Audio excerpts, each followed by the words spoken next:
नमस्कार, स्वागत है आपका हॉर्नबिल टीवी में। मैं हूं आपके साथ शिखा सकलानी। बुलेटिन की शुरुआत करते हैं खबरों के साथ। हरिद्वार में मंगलौर पहुंचे सीएम धामी ने नवनिर्मित बीजेपी कार्यालय के उद्घाटन कार्यक्रम में शिरकत की, जहां उन्होंने बीजेपी कार्यालय का विधि विधान के साथ उद्घाटन किया। मौके पर बीजेपी प्रदेश अध्यक्ष महेंद्र भट्ट, सांसद त्रिवेंद्र सिंह रावत समेत बीजेपी के तमाम नेता और कार्यकर्ता मौजूद रहे।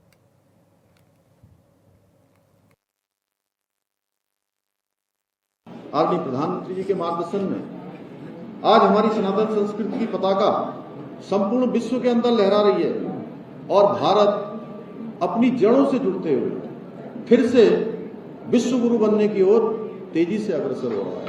दुनिया का नेतृत्व करने की दिशा में तेजी से अग्रसर हो रहा है।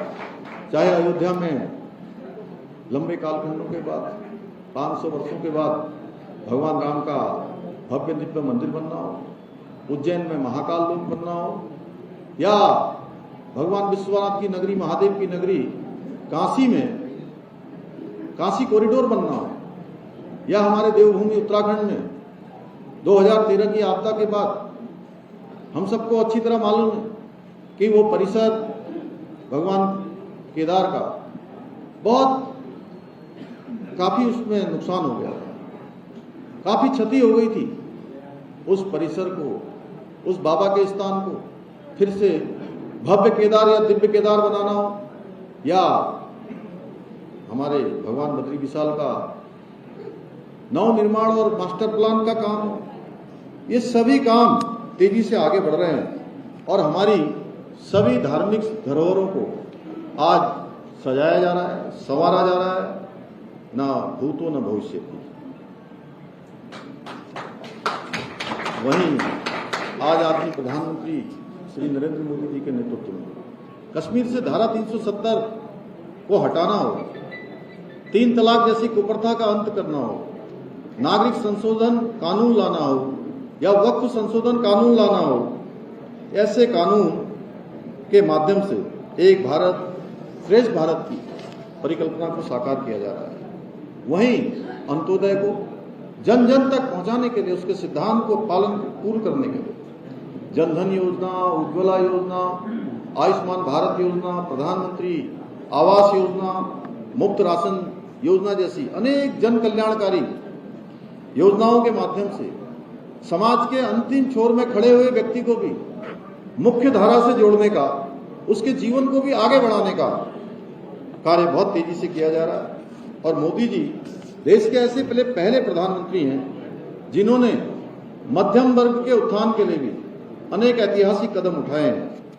आज जहां एक और मध्यम वर्ग को राहत पहुंचाने के लिए 12,75,000 रुपए तक की आय को कर मुक्त कर दिया गया है, वहीं नेक्स्ट जनरेशन जीएसटी सुधारों के माध्यम से न केवल नागरिकों को बड़ी राहत दी गई है, बल्कि स्थानीय उद्योग और व्यापारियों को भी एक नई ऊर्जा और नई गति प्रदान हुई है। साथियों, आदरणीय प्रधानमंत्री जी के मार्गदर्शन में हमारी सरकार ने भी राज्य में कई महत्वपूर्ण नीतियां और योजनाएं सफलतापूर्वक लागू की हैं, जिससे राज्य का चहुमुखी विकास सुनिश्चित हो रहा है। इसी का परिणाम है कि आप सब देखते हैं, कभी आपदा आती है, कभी अन्य प्रकार की चुनौतियां आती हैं, हमें बहुत सारी चुनौतियों का सामना करना पड़ता है। उसके बावजूद भी हमने कई उल्लेखनीय उपलब्धियां हासिल की हैं, नए नए कीर्तिमान स्थापित किए हैं, जिनकी गूंज आज पूरे देश में सुनाई दे रही है। यह हम सभी के लिए गर्व का विषय है कि नीति आयोग भारत सरकार के द्वारा जारी किए गए इंडेक्स में सतत विकास के लक्ष्यों को प्राप्त करने में हमारे राज्य देवभूमि उत्तराखंड को पूरे देश में हाव भाव बदल जाता होगा और उनके हाव भाव में आ जाता होगा। एक लोग उसमें श्रद्धा से देखने लगते हैं, विश्वास से देखने लगते हैं और ऐसा देखते हैं कि जैसे कि भगवान के पास के सबसे नजदीक के लोग हमारे पास आ रहे हैं। पूरी देवभूमि आज जहां हमारे अनेक देवताओं से, अनेक धामों से आच्छादित है, वहीं हमारे यहाँ पर हिम ग्लेशियर है, गंगा यमुना जैसी अनेक नदियों का हमारे यहाँ से उद्गम है। 70% भूभाग हमारा वनों से आच्छादित है और इसीलिए इसको देवभूमि कहते हैं। इसलिए देवभूमि का मूल अस्तित्व किसी कीमत पर खराब नहीं होना चाहिए भाइयों बहनों, ये मेरा संकल्प है।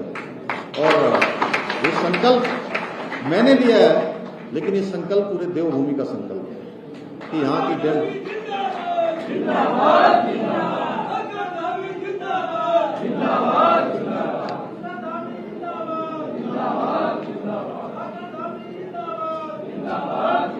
भाइयों बहनों, हमने जहां इस संकल्प को आगे बढ़ाते हुए प्रदेश में एक सख्त धर्मांतरण विरोधी और दंगा विरोधी कानूनों को लागू किया है, वहीं लैंड जिहाद, लव जिहाद, थूक जिहाद जैसे विकृत मानसिकताओं के खिलाफ हमने कड़ी कार्रवाई भी प्रारंभ की है, कड़ी कार्रवाई भी हमने सुनिश्चित की है। राज्य में हमने ऑपरेशन कालनी भी चलाया है।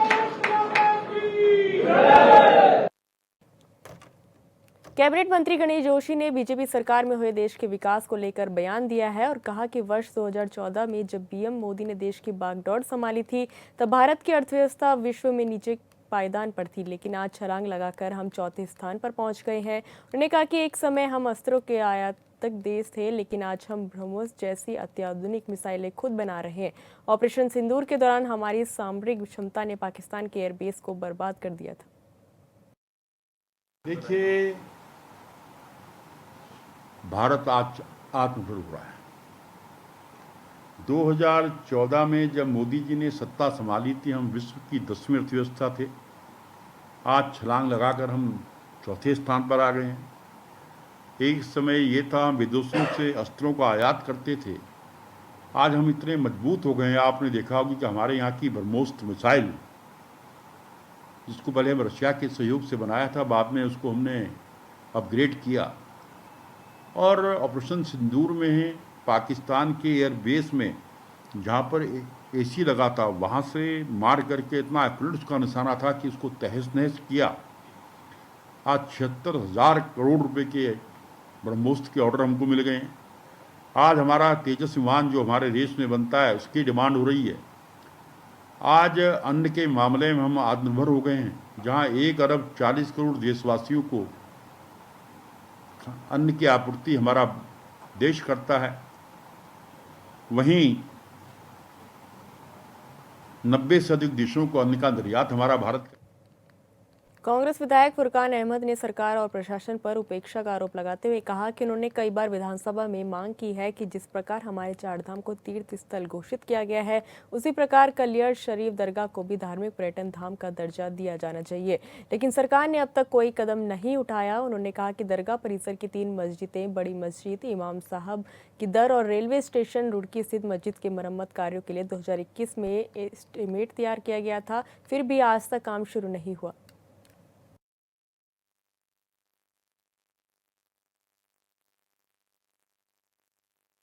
मैंने कितनी बार विधानसभा में क्वेश्चन लगा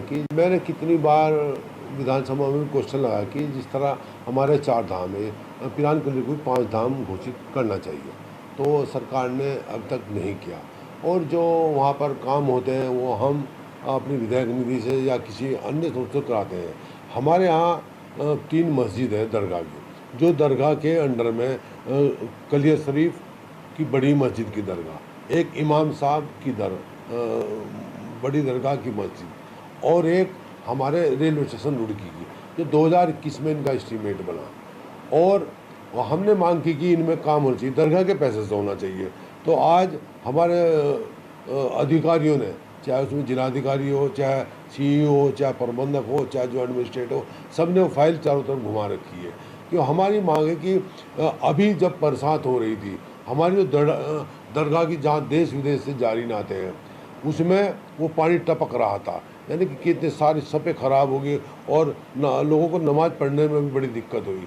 तो जब हमारे अगर दरगाह के पैसे का ये ज़रूरी काम भी नहीं होता, इस पैसे से उस पैसे से और क्या होगा। तो हमने अभी मैं 1-2 दिन में डीएम साहब से मिलूँगा अगर उन्होंने तत्काल ये काम नहीं करा तो मैं जिलाधिकारी के कार्यालय के सामने धरने पर भी बैठूंगा। ये मैं आपके चैनल के माध्यम से कहूँ। खाद्य सुरक्षा विभाग के उपायुक्त राजेंद्र सिंह रावत ने कहा कि दिवाली तक विभाग का विशेष खाद्य सुरक्षा अभियान लगातार जारी रहेगा और की गई सभी कार्रवाइयों की जानकारी समय समय पर साझा की जाएगी। उन्होंने आम उपभोक्ताओं से अपील की है कि वे किसी भी खाद्य पदार्थ की खरीदारी करते समय बिल अवश्य लें और किसी अनजान व्यक्ति असत्यापित विक्रेता से सामान न खरीदें।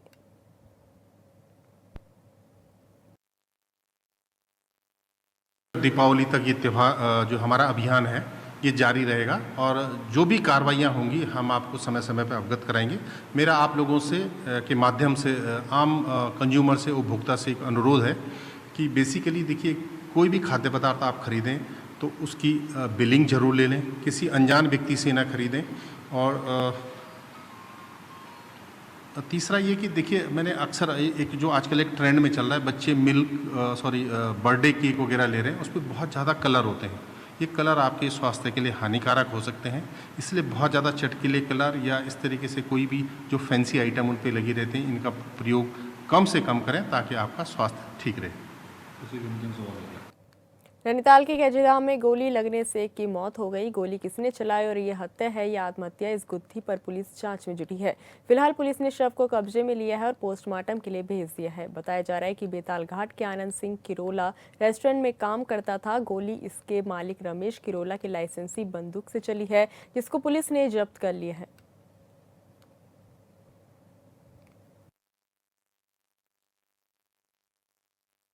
कोतवाली भवाली क्षेत्र का ये मामला है। किरोला ढाबे में कल रात को पुलिस को सूचना मिली कि गोली चली है। इस सूचना पे पुलिस मौके पे गई है। जो प्रारंभिक तथ्य सामने आए हैं उसमें ये पता चला कि 4-5 लोग एक कक्ष में थे, वहाँ एक्सीडेंटल फायर हुआ है और उस पर एक आदमी की जान चली गई है। पुलिस और एफएसएल की टीम घटनास्थल का निरीक्षण कर रही है। पंचायतनामा भरने के बाद पोस्टमार्टम के लिए सबको भेजा जा रहा है। इसमें परिजनों की तहरीर के बाद अग्रिम विधिक कार्रवाई की जाएगी। उत्तराखंड हाईकोर्ट से कोषाधिकारी दिनेश राणा और कोषागार के लेखाकार बसंत जोशी को बड़ी राहत मिली है। रिश्वत लेने के मामले में फंसे नैनीताल के मुख्य कोषाधिकारी दिनेश राणा और कोषागार के लेखाकार बसंत जोशी की जमानत याचिका पर सुनवाई करते हुए उच्च न्यायालय की एकल पीठ ने दोनों को राहत देते हुए जमानत याचिका मंजूर कर दी है। याचिकाकर्ता के अधिवक्ता द्वारा कोर्ट को बताया गया कि विजिलेंस डिपार्टमेंट में इन्वेस्टिगेशन करने के लिए पहले एफआईआर होनी चाहिए, फिर अग्रिम कार्रवाई होगी, लेकिन इस पूरे मामले में पहले अरेस्टिंग की गई, जिसके बाद एफआईआर दर्ज की गई।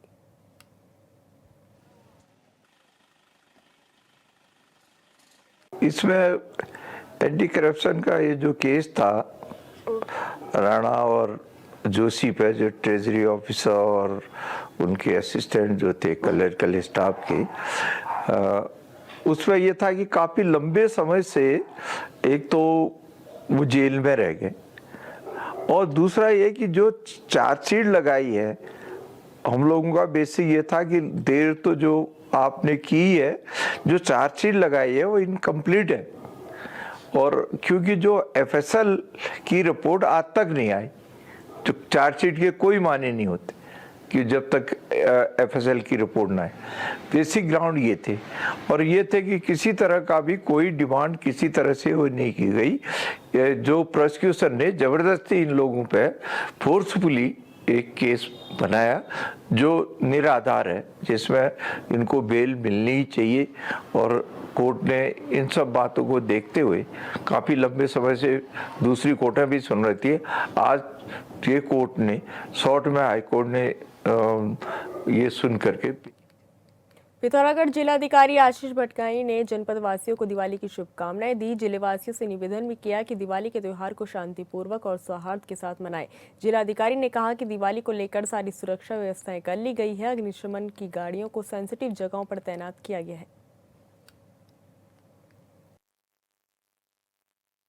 दीपावली के इस पावन अवसर पर मैं समस्त जनपद वासियों को बहुत बहुत शुभकामनाएं देना चाहूँगा और आशा करूँगा कि पर्व आपके लिए बहुत समृद्धिदायक हो, शांतिदायक हो और स्वास्थ्य का भी आपका लाभ मिले सभी लोगों को। और समस्त देशवासियों को भी और देशवासियों को भी दीपावली पर्व की बहुत बहुत शुभकामनाएं। और सेफली दीपावली को हम सबको मनाना चाहिए और ध्यान रखना चाहिए कि कहीं पे भी इस तरह की घटनाएं, अग्निकांड वगैरह ना हो। तो उसके लिए अलर्टनेस जरूरी है। उसके लिए पूरा प्रशासन और हमारे जो फायर की पूरी टीम है वो भी सब अलर्ट मोड पे रहेंगी। इलेक्ट्रिसिटी के जो हमारे विभाग होते हैं उनको भी बताया गया है कि वो भी सब अलर्ट पे रहेंगे और कहीं पे भी विद्युत बाधित होने की स्थिति नहीं बनेगी। तो इसके लिए सबको निर्देशित किया गया है। तो सभी को, जनपद वासियों को बहुत बहुत शुभकामनाएं दीपावली। खबर हरिद्वार से है, जहां गाजीवाली इलाके में अधजली हालत में महिला का शव मिला। जानकारी के मुताबिक पहचान छिपाने के लिए आरोपियों ने शव को जलाने की कोशिश की थी। इस घटना से पूरे इलाके में सनसनी फैल गई है। साथ ही पुलिस ने शव को पोस्टमार्टम के लिए भेजा और महिला की शिनाख्त करने में जुट गई है।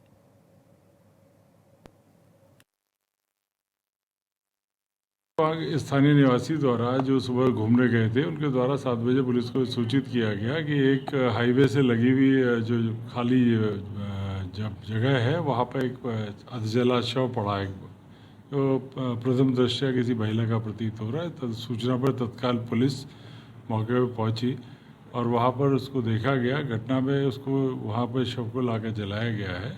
सभी वरिष्ठ पुलिस अधिकारियों द्वारा इसका घटनास्थल का निरीक्षण किया गया। एफएसएल टीम और हमारा डॉग स्क्वाड, एफएसएल टीम और हमारी एसओजी की टीम सभी मौके पर आई है और इसमें जो भी प्राइमा फेसी लग रहा है कि ये हत्या का कोई कारण है, इस संबंध में अभियोग भी पंजीकृत किया गया है और इस महिला की शिनाख्त कराने के प्रयास किए जा रहे हैं।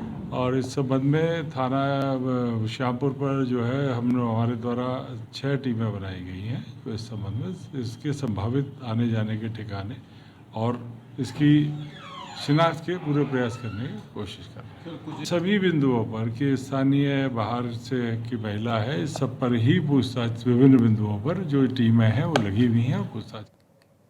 नरेंद्रनगर में स्वर्गीय सोबन सिंह नेगी सामुदायिक विकास भवन परिसर में आयुर्वेदिक और यूनानी फार्मेसिस्ट एसोसिएशन का दूसरा वार्षिक चुनाव गहमागहमी के साथ संपन्न हुआ।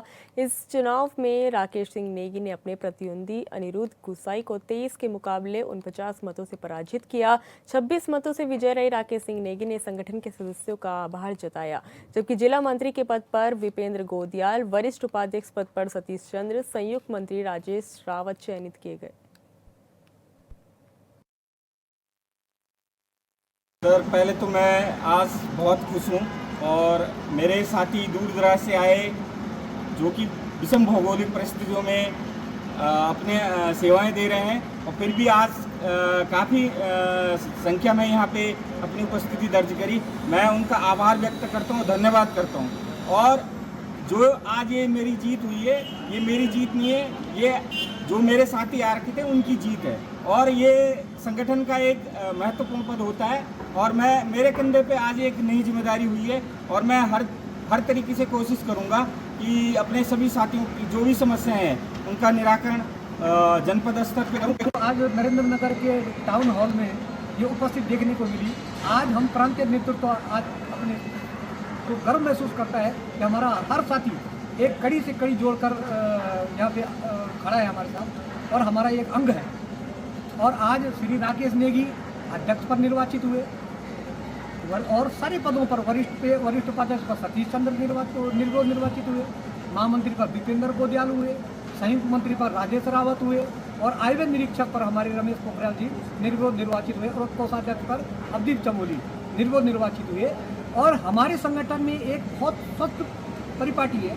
हमारे यहाँ हार जीत नहीं होती, हमारे यहाँ केवल सेवा का मौका किसको दिया जाए उसको परिपाटी को जो चुनाव होता है वो विधायकों में इनमें होता है। हमारे यहाँ तो केवल हम एक धागे के अंदर पिरोए गए लोग हैं और हमारे यहाँ एक स्वस्थ मानसिकता से चुनाव होता है। जो नवनिर्वाचित अभी कार्यकारिणी बनी है उन सबको बहुत बहुत बधाई देता हूँ। और सबसे बड़ी चीज़ मैंने एक चीज़ देखी, मैं पहली बार एक चुनाव कराने, मैं भी नया नवनिर्वाचित महामंत्री हूँ प्रदेश का और जितने फार्मासिस्ट पूरे अधिकारी यहाँ पर तैनात टिहरी जिले में सभी लोग आए, बढ़ चढ़कर हिस्सा लिया और उन सभी को अपने कार्यों के प्रति देखते हुए उन्होंने अच्छे नेतृत्व का नहीं, एक पारिवारिक जिम्मेदारी, मतलब परिवार एक मुखिया को जिम्मेदारी दी गई है, एक मुखिया के रूप में जिन्होंने नेतृत्व को चुना है। और हम सब जितने फार्मेसी अधिकारी लोग हैं हम सब अपनी मांगों के लेकर कर्मचारी संगठनों में भी, और आपके माध्यम से हम ये भी कहेंगे कि समस्त कर्मचारियों की ओर से अभी हम पुरानी पेंशन की लड़ाई के लिए भी हमारे अब जनपद टिहरी में भी और हर जगह में भी हमारे प्रदेश नेतृत्व में भी बहुत अच्छा कार्य करेगा। और मैं सभी को और आप मीडिया बंधुओं को बहुत बहुत शुभकामनाएं देता हूँ। दीपावली की भी आप सभी को हार्दिक शुभकामनाएं। चंपावत के लोहाघाट उप जिला चिकित्सालय से एक नई खबर सामने आई है, जहां मरीजों की जान बचाने के लिए रखे गए ऑक्सीजन कंसंट्रेटरों में से 25 ऑक्सीजन कंसंट्रेटरों में क्षेत्रीय नेताओं ने कब्जा जमा लिया। दरअसल नेता लोग लोहाघाट उप जिला चिकित्सालय में ऑक्सीजन कंसंट्रेटर मांग कर ले गए थे और वापस नहीं किए, जिस वजह से अस्पताल में मरीजों को काफी दिक्कतों का सामना करना पड़ रहा है। वही मामले में लोहाघाट के पूर्व बीजेपी विधायक पूरन सिंह फड़त्याल ने गहरी नाराजगी जताई। उन्होंने चिकित्सा अधीक्षक से ऑक्सीजन कंसंट्रेटर ले जाने वाले नेताओं पर कंसंट्रेटर वापस न करने पर कानूनी कार्रवाई करने की बात कही है। साथ ही उन्होंने प्रशासन से ऐसे लोगों पर कड़ी कानूनी कार्रवाई करने की भी मांग की है। फिलहाल इस बुलेटिन में इतना ही। आप देखते रहिए हॉर्नबिल टीवी। नमस्कार।